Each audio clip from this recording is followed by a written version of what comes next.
Napulot namin doon sa labas. Sa labas ng anong gate. O yan o, security.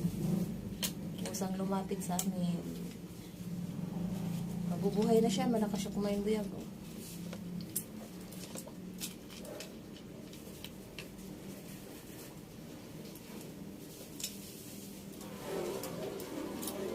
Malakas kumain buyag o, sinakyan pa yung kainan. Sige, beauty, kain ka lang.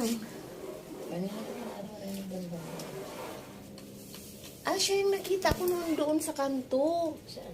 Noon, nakarang araw, hindi ko lang alam kung 2 days ago o 3 days. Doon, sa may kanto yung dapat kung saan tayo lilipat.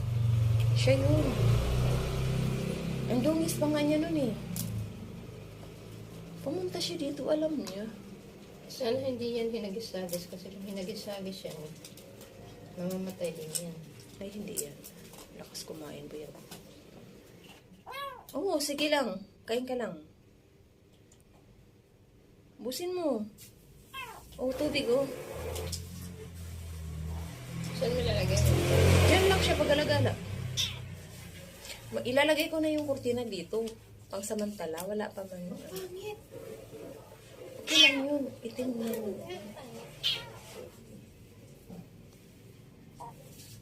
Magtingin ka sa ibang branch.